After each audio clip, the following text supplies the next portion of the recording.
AI का दौर है। एआई आपको एक क्लिक के ऊपर 5000 वर्ड्स लिख के दे सकता है। तो एक रिसर्च पेपर लिखने के लिए मुझे एक बंदे की या कंटेंट राइटर की ज़रूरत क्यों पेश आएगी? एआई को कंटेंट राइटिंग के साथ मिक्स करने की ज़रूरत ही नहीं है। 2 लॉयर्स थे यूके में। उन्होंने क्या किया कि उन्होंने चैट जीपीटी से अपने लीगल ब्रीफ बनवाए। एआई ने उनको 6 ऐसे केसेस मेंशन कर दिए जो दुनिया में हुए नहीं। जो रिसर्च राइटिंग है, what difference it is making to the world? देखें, ये एक ऐसा क्वेश्चन है जिसका जवाब तलाश करने की मेरा ख्याल है कभी कोशिश ही नहीं की गई। डॉक्टर्स का और मेडिकल फील्ड का ये मानना था कि जो स्टमक अल्सर है, इसकी बेसिक रीज़न है स्ट्रेस। ऑस्ट्रेलिया के साइंटिस्ट थे डॉक्टर मार्शल बेरी और उसके अलावा डॉक्टर रॉबिन वेरेन। उन्होंने क्या किया, उन्होंने कहा कि ये जो स्टमक अल्सर है इसकी रीज़न स्ट्रेस नहीं है बल्कि एक बैक्टीरिया है जिसका नाम है पाइलोरी। अपने रिसर्च पेपर को अप्रूव करने के लिए उन दोनों साइंटिस्ट ने उस बैक्टीरिया को पी लिया। जो पूरा रिसर्च है वो किस तरह से इफेक्ट कर सकती है? इसके कितने संगीन जो नतीजे हो सकते हैं? 1998 में एक डॉक्टर एंड्रयू वेकफील्ड उनका नेम था और उन्होंने द लेसेंट जर्नल में अपनी एक रिसर्च पेपर को पब्लिश किया। उन्होंने अपने रिसर्च पेपर में कहा कि MMR जो वैक्सीन होती है उसकी वजह से बच्चों में ऑटिज्म होता है और उसके संगीन नताइज का सामना करना पड़ा। बच्चे बीमार हो गए, उनके दरमियान इस तरह की बीमारियां फैल गई सिर्फ इस एक रिसर्च पेपर की वजह से। कौन सी वो कॉमन मिस्टेक है जो कि अक्सर जो स्टूडेंट हैं वो करते हैं रिसर्च के दौरान? ये स्टूडेंट्स रिसर्च राइटिंग को रिसर्च राइटिंग मानते ही नहीं है। एक आम राइटर $10 पर आर्टिकल चार्ज कर रहा है तो एक रिसर्च राइटर $500 चार्ज कर रहा है। बिस्मिल्लाहिर्रहमानिर्रहीम, अस्सलामुअलैकुम। मैं हूं उमैस मुनीर, आप देख रहे हैं हमारा यूट्यूब चैनल। नाजरीन, आज 2026 में एक रिसर्च राइटिंग की स्किल है जो कि आपकी ज़िंदगी बदल सकती है। रिसर्च राइटिंग को किस तरह से किया जाए और इसके कौन से वो नुकसानात हैं जो कि दुनिया के ऊपर असरअंदाज होते हैं और लाखों जानों को ख़तरे में डाल देते हैं, इस पर बात करने के लिए आज हमारे साथ मौजूद हैं एक प्रोफेशनल जो कि ख़ुद भी कंटेंट राइटर हैं, एक रिसर्च राइटर हैं और बहुत से बच्चों को, बहुत से स्टूडेंट्स को इस वक्त सिखा भी रही हैं ये काम। मैं बात कर रहा हूँ, हमारे साथ मौजूद हैं रिमशा खान। वक्त ज़ाय किए बगैर बढ़ते हैं अपनी जो गेस्ट पर्सनैलिटी हैं उनकी जानिब। अच्छा रिमशा, आप मुझे सबसे पहले ये बताइए कि आप एक कंटेंट राइटर हैं और एक बुनियादी सवाल, आज 2026 चल रहा है और एआई का दौर है। एआई आपको एक क्लिक के ऊपर 5000 वर्ड्स लिख के दे सकता है। तो एक रिसर्च पेपर लिखने के लिए मुझे एक बंदे की या कंटेंट राइटर की ज़रूरत क्यों पेश आएगी? देखिए, सबसे पहली चीज़ तो ये है कि एआई को कंटेंट राइटिंग के साथ मिक्स करने की ज़रूरत ही नहीं है। ठीक है, इस बात में कोई शक नहीं है कि एआई हमें 5 मिनट में 5000 वर्ड्स क्रिएट करके दे रहा है।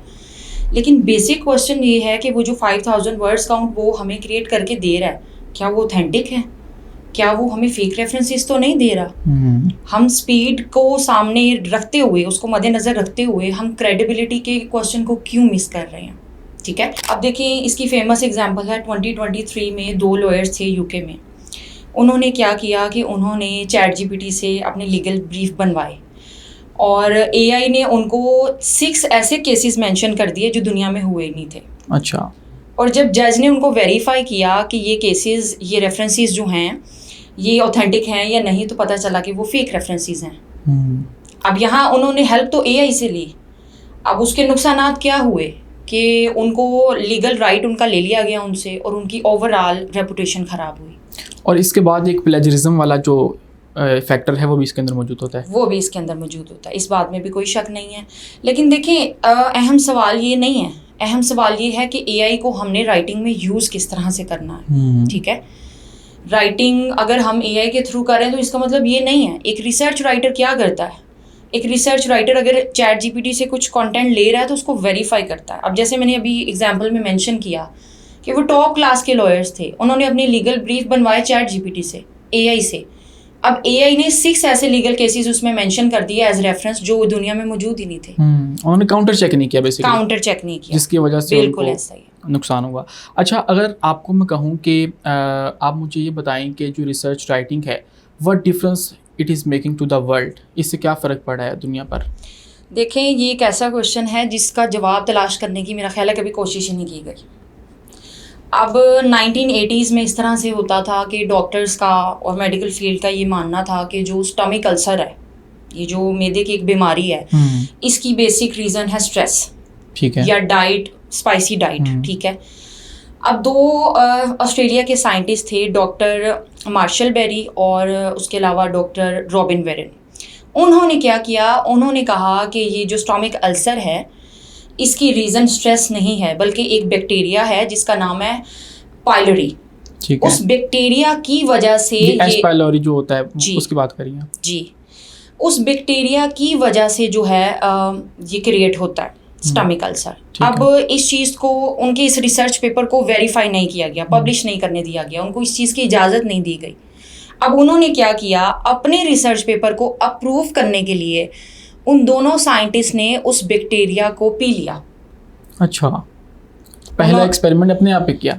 नहीं, जब उनको ये पता चला कि उनका रिसर्च पेपर अप्रूव नहीं हो रहा, ठीक है, क्योंकि ऑलरेडी जितने रिसर्च पेपर्स थे, जितनी रिसर्च थी, वो इस चीज़ के ऊपर बिलीव नहीं कर रही थी कि ये स्टोमिक अल्सर की कोई और रीज़न भी है सिवाय इन 2 रीजंस के जो अभी मैंने अपने आप को साबित करने के लिए उन्होंने उस बैक्टीरिया को पी लिया। इट इज़ वेरी शॉकिंग ठीक है, कि उन्होंने अपनी रिसर्च को दुनिया में मनवाने के लिए पी लिया, और उसके बाद जो हुआ वो इससे भी ज़्यादा शॉकिंग है। उन्होंने उस बैक्टीरिया को पी लिया, आफ्टर सम टाइम उनके अंदर वो सिम्टम्स स्टमक अल्सर की उनके अंदर शो होना शुरू हो गई, और उसके बाद उन्होंने एंटीबायोटिक से उसका ट्रीटमेंट किया। अब इससे पहले जितने भी रिसर्च पेपर्स थे उसमें ये चीज़ नहीं मानी जाती थी कि स्टमक अल्सर को ट्रीट किया जा सकता है एंटीबायोटिक से, और उनकी इस एफर्ट के बाद 2005 में उनको एक नोबेल प्राइज़ भी मिला, दोनों साइंटिस्ट को। यानी कि इस एक रिसर्च पेपर ने पूरी मेडिकल फील्ड को बदल दिया। अमेजिंग, आप समझ रहे हैं ना कि एक रिसर्च पेपर ने इस कॉन्सेप्ट को पूरी तरह से ख़त्म कर दिया, कि उनका मेडिकल फील्ड में ये कॉन्सेप्ट ही नहीं था कि जो स्टोमिक अल्सर है उसको एंटीबायोटिक से भी ठीक किया जा सकता है। ठीक है, यानी कि उन्होंने एक ऐसी डिस्कवरी, उनके एक रिसर्च पेपर ने पिछले जितने रिसर्च पेपर्स थे तारीख ही बदल के रख दी। अच्छा, अगर मैं आपको कहूँ कि रिसर्च राइटिंग जो है, क्या इसने कभी किसी की जान भी बचाई है? देखिए, जान आपके सामने, अगर हम कोविड की बात करें, ठीक है, कोविड के दौरान हज़ारों के हिसाब से जो है रिसर्च पेपर्स पब्लिश हुए, ठीक है, और हर रिसर्च पेपर में हर साइंटिस्ट ने डिफरेंट रिजल्ट्स को टेस्ट किया और वेरीफाई किया, और आप यकीन करें कि उन तमाम रिसर्च पेपर्स की वजह से, मैं फिर दोबारा से अपनी बात रिपीट कर रही हूँ कि उन तमाम रिसर्च पेपर्स की वजह से गवर्नमेंट ने इस तरह की पॉलिसीज़ बनाई और डॉक्टर्स ने इस तरह के ट्रीटमेंट प्रोटोकॉल्स बनाए जिससे मरीजों को बचाया जा सके। यानी कि ये बहुत बड़ी डिस्कवरी है कि एक कोविड है, वैक्सीन कभी भी इतनी डेवलप ना होती, जो है वो अफेक्ट हो रहे थे। बिल्कुल ऐसा ही है, वैक्सीन कभी भी इतनी जल्दी डेवलप ना होती अगर multiple research papers during Covid publish ही ना होते। मेरी बात समझ रहे हैं ना? तो रिसर्च पेपर्स का इतना बड़ा रोल था कि जो ट्रीटमेंट प्रोटोकॉल्स उस दौरान बनाए गए, इवन उसके उन ट्रीटमेंट प्रोटोकॉल्स को रिसर्च पेपर से वेरीफाई किया गया। ठीक है, अगर मैं आपको कहूँ कि ये रिसर्च एक तो हो गई ना, इसके सारे जो फ़ायदे हैं, इसकी जो पॉजिटिव साइड है, लेकिन अगर इस रिसर्च को सही तरीके से नहीं किया जाता है, या फिर आप यूँ कह लीजिए कि जो पुअर रिसर्च है वो किस तरह से अफेक्ट कर सकती है, इसके कितने संगीन जो नतीजे हो सकते हैं? देखिए, सबसे पहली बात ये है कि एक रिसर्च राइटर को हमेशा ऑनेस्ट रिसर्च राइटर होना चाहिए, ठीक है।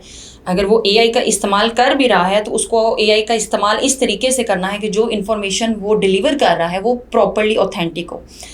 आप देखिए, आपने नुकसान की बात की है। 1998 में एक डॉक्टर एंड्रयू वेकफील्ड उनका नेम था, और उन्होंने द लेसेंट जर्नल में अपनी एक रिसर्च पेपर को पब्लिश किया, और उन्होंने अपने रिसर्च पेपर में कहा कि MMR जो वैक्सीन होती है उसकी वजह से बच्चों में ऑटिज्म होता है। और इसके बाद पेरेंट्स इतना डर गए कि उन्होंने अपने बच्चों को वैक्सीन लगवाना ही छोड़ दी। खौफ फैल गया। और जब बाद में इन्वेस्टिगेशन हुई तो ये पता चला कि उनके तो रिसर्च पेपर में सिर्फ 20 बच्चों का डाटा था। वो रिसर्च का जो डाटा है वही प्रॉपर नहीं था, वो मैनिपुलेट किया गया था। अब 20 जो बच्चे हैं उनके ऊपर अगर रिसर्च की जा रही है या 20,000 के ऊपर की जा रही है तो 20,000 वाली ऑथेंटिक होगी ना। हम ये नहीं कह सकते अगर ये चीज़ 20 बच्चों को इफेक्ट किया तो वो 20,000 को भी इफेक्ट करेगी ना, उसका प्रोपोर्शन बहुत लेस था। ठीक है। और आप यकीन करें उसके बाद पेरेंट्स इतना डर गए कि उन्होंने अपने बच्चों को वैक्सीन लगवाना ही छोड़ दी, और उसके संगीन नताइज का सामना करना पड़ा। बच्चे बीमार हो गए, उनके दरमियान इस तरह की बीमारियां फैल गई सिर्फ इस एक रिसर्च पेपर की वजह से, जिस रिसर्च पेपर में उन्होंने ये बोला, और बाद में इस रिसर्च पेपर को उस जर्नल से विड्रॉ कर दिया गया क्योंकि इस रिसर्च पेपर की कोई भी ऑथेंटिसिटी नहीं थी, क्रेडिबिलिटी नहीं थी। तो ये नुकसान, एक रिसर्च पेपर जहां जिंदगियां बदल सकता है, तो एक रिसर्च पेपर लोगों में खौफ भी फैला सकता है, सिर्फ उनकी जो पुअर डाटा कलेक्शन थी, पुअर डाटा कलेक्शन की वजह से, उसकी वजह से। अच्छा, मुझे ये बताइएगा, ये जो बड़ी बड़ी कंपनीज होती हैं, क्या ये भी रिसर्च के ऊपर रिलाई कर रही होती हैं? बिल्कुल ऐसा ही है। देखिए, रिसर्च राइटिंग का जो स्कोप है सिर्फ स्टूडेंट्स तक महदूद नहीं है। रिसर्च राइटिंग की अगर हम बात करें तो बहुत बड़ी बड़ी जो कंपनीज हैं वो रिसर्च राइटर्स को हायर कर रही हैं, ठीक है। जैसे गूगल है, कोई भी अपना फीचर लॉन्च करने से पहले वो हज़ारों यूजर्स के ऊपर अपनी रिसर्च को कंप्लीट करता है, ठीक है। इसी तरह से नेटफ्लिक्स पे कोई भी जो मूवी है, कोई भी सीरीज है, वो रैंडम नहीं बनती। उसके लिए भी रिसर्च राइटर्स मौजूद हैं जो कि बाकायदा कंपनीज को रिसर्च रिपोर्ट बना के देते हैं कि इतने यूजर्स का ये बिहेवियर है या इतने यूजर्स का डाटा हमें ये बता रहा है, या आपकी ये ऑडियंस है टारगेट, आपने इनको टारगेट करना है, इनके लिए आपने ये चीज़ बनानी है। बिल्कुल ऐसा ही है, बिल्कुल ऐसा ही है। निमिषा, आप ये बताइएगा, आप बहुत से स्टूडेंट्स को हेल्प कर रही होती हैं रिसर्च के अंदर, तो कौन सी वो कॉमन मिस्टेक है जो कि अक्सर जो स्टूडेंट हैं वो करते हैं रिसर्च के दौरान? देखिए, सबसे पहले तो ये चीज़ है कि स्टूडेंट्स रिसर्च राइटिंग को रिसर्च राइटिंग मानते ही नहीं है, वो इसको एक स्किल ही नहीं मानते, और ये बहुत शॉकिंग है। क्योंकि जो रिसर्च राइटर्स हैं वो, अगर एक आम राइटर $10 पर आर्टिकल चार्ज कर रहा है, तो एक रिसर्च राइटर $500 चार्ज कर रहा है फ्रीलांसिंग में।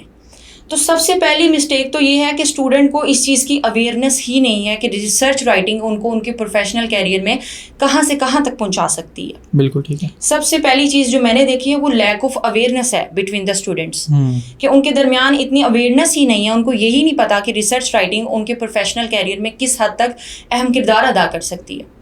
ठीक है। ये पाकिस्तान में वैसे भी अवेयरनेस जो है ना वो कमी है, और फ्रीलांसिंग को लेकर भी इस तमाम जितनी भी स्किल्स हैं, ये न्यूली डेवलपमेंट हो गई, डिजिटल मार्केटिंग, इनको तो वो कोई काम समझते ही नहीं है ना। बिल्कुल बिल्कुल। अच्छा, एज अ प्रोफेशनल अगर मैं आपसे पूछूं कि आप मुझे बताएं कोई एक ऐसा रिसर्च पेपर जो कि सबको, आपका फेवरेट भी हो और सबको पढ़ना भी चाहिए, हर एक को उसके मुतालिक पता होना चाहिए।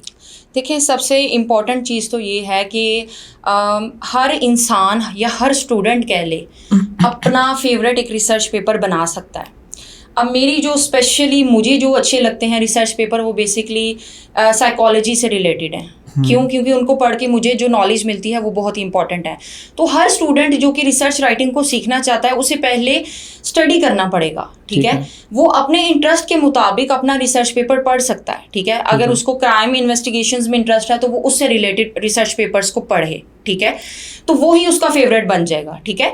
तो इसमें कैटेगरीज हैं, फर्दर रिसर्च राइटिंग में भी कैटेगरीज हैं कि आप बिजनेस रिसर्च राइटर बनना चाह रहे हैं, साइकोलॉजी के रिसर्च राइटर बनना चाह रहे हैं, किस फील्ड के रिसर्च राइटर बनना चाह रहे हैं। लेकिन इन तमाम तर बातों में सबसे अहम बात यह है कि तमाम तर फील्ड के रिसर्च राइटर बहुत अच्छी हैंडसम अर्निंग कर सकते हैं।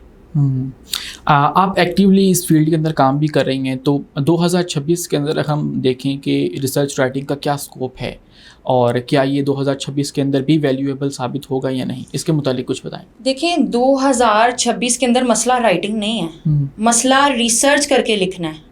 मिसाल के तौर पे आप एक कॉमन राइटर हैं और मैं एक रिसर्च राइटर हूँ, आप सिर्फ अपना ओपिनियन देंगे। क्यों? क्योंकि आप एक सिंपल राइटर हैं। मिसाल के तौर पे आपको एक टॉपिक दे दिया जाता है, आप उसके ऊपर सिर्फ अपना ओपिनियन देंगे। मैं एक रिसर्च राइटर हूँ, मैं क्या करूँगी, मैं उस टॉपिक के ऊपर वेरिफिकेशन करूँगी। मैं कहूँगी कि इस साल में ये हुआ, और उसको मैं प्रूव करूँगी कि इस बुक से मुझे ये बात पता चली है कि इतने % लोगों ने सुसाइड की। मिसाल के तौर पे एक सुसाइड का टॉपिक है, आप उसके ऊपर अपना ओपिनियन देंगे क्योंकि आप एक कॉमन राइटर हैं, मैं एक रिसर्च राइटर हूँ। मेरे पास उस तरह से इन्फॉर्मेशन नहीं होगी। हाँ, आपके पास उस तरह से इन्फॉर्मेशन नहीं होगी, ठीक है। मैं क्या करूँगी, मैं उसको वेरीफाई करूँगी। मैं एआई के ऊपर भी रिलाई नहीं करूँगी, एआई सिर्फ इन्फॉर्मेशन देता है। और एक ऐसा राइटर जो कि रियल इन्फॉर्मेशन और फेक इन्फॉर्मेशन में फ़र्क करना जानता है, उसको एआई भी रिप्लेस नहीं कर सकता। बिल्कुल ठीक है। अच्छा, लास्टली अगर आप कोई एक ऐसी हैबिट बता दें जो कि हर अच्छे रिसर्चर के अंदर मौजूद होनी चाहिए। देखें, सबसे पहली तो ये चीज़ है ऑनेस्टी। कोई भी रिसर्च राइटर बन रहा है तो उसको सबसे पहले एथिकली इन चीज़ों का ख्याल रखना पड़ेगा कि उसकी एक रिसर्च लोगों की ज़िंदगियों को बना भी सकती है और लोगों में खौफ भी फैला सकती है, जैसा कि अभी हमने बात की। तो सबसे पहली चीज़ तो ये है कि उसको अपनी ये आदत बना लेनी चाहिए कि अगर मैं रिसर्च राइटिंग की फील्ड में हूँ तो ऑनेस्टी सबसे पहली मेरी कोर वैल्यू होनी चाहिए, ठीक है। कि जो भी डाटा या इंफॉर्मेशन वो लिख रहा है वो इतना इम्पैक्टफुल हो कि वो एक माशरे में तब्दीली को लेकर आए, ठीक है, और वो सच की बुनियाद पर हो, ठीक है, क्योंकि रिसर्च राइटर जब तक वो ऑनेस्ट नहीं है वो रिसर्च राइटर नहीं बन सकता। बिल्कुल ठीक है। तो रिसर्च राइटर को अपने अंदर ये हैबिट अडॉप्ट करनी चाहिए कि अगर वो मिसाल के तौर पे 15 रिसर्च पेपर्स लिख कर भी एक इन्फॉर्मेशन को गेन कर रहा है तो फिर भी उसको वेरीफाई करे। और एआई के ऊपर तो बिल्कुल भी डिपेंड ना करें। देखिए, एआई तो सिर्फ एक सहूलत के लिए है कि आप एक आर्टिकल लिख रहे हैं, एआई आपको थोड़ा गाइड कर सकता है कि आप इस आर्टिकल में ये हेडिंग्स ऐड कर लें, ठीक है। एआई का गलत इस्तेमाल करना और एआई का सही इस्तेमाल करना, ये भी एक रिसर्च राइटर को सीखना पड़ेगा। अच्छा Nimisha, thank you so much for your time, और उम्मीद करते हैं कि नाज़रीन के लिए आज की पॉडकास्ट जो है वो खैर का सबब बनेगी। आज के लिए इतना ही। अपने मेज़बान उमैस मुनीर को दीजिए इजाज़त। मिलते हैं अगली वीडियो में किसी नई मेहमान शख्सियत के साथ। शुक्रिया, अल्लाह हाफ़िज़।